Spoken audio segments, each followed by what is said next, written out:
വെണ്ടയ്ക്കയും കപ്പലണ്ടിയും ഉണ്ടെങ്കിൽ വളരെ എളുപ്പത്തിൽ മിക്സിയുടെ ജാറിൽ ഉണ്ടാക്കിയെടുക്കാൻ പറ്റുന്ന ഒരു സൈഡ് ഡിഷ് ആട്ടോ ഇത്. വളരെ എളുപ്പത്തിൽ ഉണ്ടാക്കാൻ പറ്റും, എന്നാൽ അത്രയ്ക്ക് ടേസ്റ്റി ആട്ടോ. എന്നാൽ ഇത് എങ്ങനെയാ ഉണ്ടാക്കുന്നത് എളുപ്പത്തിൽ ഒന്ന് കണ്ടു നോക്കാം. അതിനു മുന്നേ ഈ ചാനൽ ഇതുവരെയും സബ്സ്ക്രൈബ് ചെയ്തിട്ടില്ലെങ്കിൽ പ്ലീസ് ഒന്ന് സബ്സ്ക്രൈബ് ചെയ്ത് സപ്പോർട്ടോടെ ചെയ്തേക്കണേ. ഇനി ഇത് എങ്ങനെയാ ഉണ്ടാക്കുന്നതെന്ന് ഒന്ന് കണ്ടു നോക്കാം. അതിനായി ഒരു പാൻ നടപ്പത്തേക്ക് വെച്ച് ഒരു 1/2 കപ്പ് കപ്പലണ്ടി ഇട്ട് ഒന്ന് വറുത്തെടുക്കണം കേട്ടോ. ചെറുതായിട്ടൊന്ന് ഫ്രൈ ആയാൽ മതിയാവും. ചെറിയ തീയിൽ വെച്ച് ഒന്നങ്ങ് ഫ്രൈ ആക്കി എടുക്കാം കേട്ടോ. പെട്ടെന്ന് തന്നെ റെഡിയാക്കാൻ പറ്റുന്ന നല്ല ടേസ്റ്റി ആയിട്ടുള്ള ഒരു റെസിപ്പി ആട്ടോ ഇത്.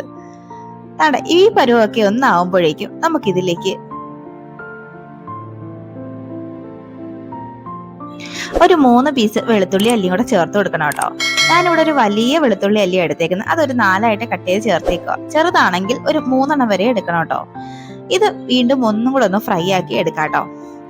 ചെറുതായി ഒന്ന് ഫ്രൈ ആയാൽ മതിയാവും. ഈ പരുവൊക്കെ ആകുമ്പോഴത്തേന് ഇത് അങ്ങോട്ടങ്ങ് കോരി മാറ്റി വെക്കാം കേട്ടോ. ഒന്ന് തണുക്കാനായി വെയിറ്റ് ചെയ്യാം. ഇനി ഇതേ പാനിലേക്ക് തന്നെ 1 ടേബിൾ സ്പൂൺ വെളിച്ചെണ്ണ ഒന്ന് ആഡ് ചെയ്ത് കൊടുക്കാം കേട്ടോ. വെളിച്ചെണ്ണ ഒന്ന് ചൂടായി വരുമ്പോഴേക്കും അതിലേക്ക് ഒരു 1/2 ടീസ്പൂൺ ചെറിയ ജീരകം ചേർത്ത് കൊടുക്കാം കേട്ടോ. ചെറിയ ജീരകം ഒന്ന് പൊട്ടി വരുമ്പോഴേക്കും അതിലേക്ക് ഇനി വെണ്ടയ്ക്ക കേട്ടോ ചേർത്ത് കൊടുക്കുന്നത്. വെണ്ടയ്ക്ക കുറച്ചെടുത്ത് ഇതുപോലെ ഒന്ന് കട്ട് ചെയ്ത് ചേർക്കണം കേട്ടോ. തീരെ അങ്ങ് ചെറുതാക്കരുത്, എന്നാൽ ഒരുപാട് വലുതാക്കി അരിയരുത്. ഈ പാകത്തിലൊക്കെ ഒന്ന് അരിഞ്ഞ് ഇത് ഒന്നങ്ങ് ഫ്രൈ ആക്കി എടുക്കാം കേട്ടോ. അതിന്റെ വഴുവഴുപ്പൊക്കെ ഒന്ന് മാറി ഒന്ന് ഫ്രൈ ആയി വരണം, അതുവരെയും ഒന്നങ്ങ് വഴറ്റി കൊടുക്കാം. വെണ്ടയ്ക്കൊക്കെ കഴിക്കാൻ മടിയുള്ള കുട്ടികൾക്കൊക്കെ ഇത് ഇങ്ങനെ ഒന്ന് ഉണ്ടാക്കി കൊടുത്താൽ അവരൊക്കെ കഴിച്ചോളൂ കേട്ടോ. അത്രയ്ക്കും ടേസ്റ്റി ആയിട്ടുള്ള ഒരു റെസിപ്പിയാണ്. ഇപ്പോൾ വെണ്ടയ്ക്കൊക്കെ അത്യാവശ്യം ഒന്ന് ഫ്രൈ ആയി വന്നിട്ടുണ്ട്. ഇനി ഇതിലേക്ക് നമുക്ക് ഒരു തക്കാളിയും കൂടെ ചേർത്ത് കൊടുക്കാം കേട്ടോ. തക്കാളി അത്യാവശ്യം വലുതായി തന്നെ അരിഞ്ഞങ്ങ് ചേർത്ത് കൊടുത്താൽ മതിയാവും. കൂടെ ഒരു ചെറിയ നെല്ലിക്ക വലുപ്പത്തിലുള്ള പുളിയും കൂടെ ചേർത്ത് ഒന്നങ്ങ് വഴറ്റി കൊടുക്കാം കേട്ടോ. ഈ തക്കാളിയും ഒന്നങ്ങ് വെന്ത് വരണം, അതുവരെയും ഒന്നങ്ങ് വഴറ്റി കൊടുക്കാം. ഇപ്പൊ തക്കാളിയൊക്കെ ഒന്നങ്ങ് വെന്ത് വന്നിട്ടുണ്ട്. ഇപ്പൊ നല്ലപോലെ ഒന്ന് വെന്ത് വന്നിട്ടുണ്ട്. ഇനി ഇതിലേക്ക് നമുക്ക് പൊടികളൊക്കെ ചേർത്ത് കൊടുക്കാം. ഒരു 1/2 ടീസ്പൂൺ മുളക് പൊടിയും ഒരു 1/2 ടീസ്പൂൺ മല്ലിപ്പൊടിയും ചേർത്ത് പൊടികളുടെ പച്ചമണം മാറുന്നവരെയും നന്നായിട്ടങ്ങ് വഴറ്റിയെടുക്കാം കേട്ടോ. 1 മിനിറ്റൊക്കെ ഒന്ന് വഴറ്റുമ്പോഴേക്കും ഇതിന്റെ പച്ചമണമൊക്കെ ഒന്ന് മാറിക്കിട്ടും കേട്ടോ. പിന്നെ ഇതിലേക്ക് നമ്മൾ അധികം പൊടികളൊന്നും ചേർക്കുന്നില്ല. ഇപ്പോൾ പൊടികളുടെ പച്ചമണമൊക്കെ ഒന്ന് മാറി ഒന്ന് റെഡിയായി വന്നിട്ടുണ്ട്. ഇനി ഇത് ഫ്ലെയിം ഒന്ന് ഓഫാക്കി ഇത് ഒന്ന് തണുക്കാനായി വെയിറ്റ് ചെയ്യാം കേട്ടോ.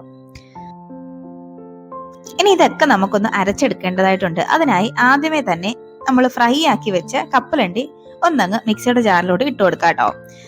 ഫസ്റ്റ് അതൊന്ന് ക്രഷ് ചെയ്ത് എടുക്കണം. അത്യാവശ്യം നന്നായിട്ടൊന്ന് പൊടിഞ്ഞു വരണം കേട്ടോ. അതാണ് ഇതുപോലെ അങ്ങ് ക്രഷ് ചെയ്ത് അങ്ങോട്ടൊന്ന് എടുക്കാം. ഇനി അതിലേക്ക് നമുക്ക് നമ്മൾ നല്ല ഫ്രൈ ആക്കി വേവിച്ച് വെച്ചേക്കുന്ന വെണ്ടയ്ക്കയും ഇവിടെ ചേർത്ത് അങ്ങോട്ട് കൊടുക്കാം.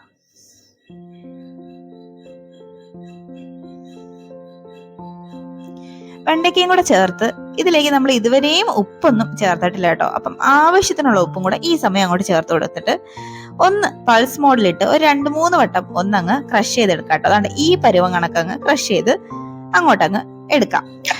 ഇനി ഇത് മറ്റൊരു പാത്രത്തിലോട്ടൊന്നങ്ങ് മാറ്റി വെക്കാം.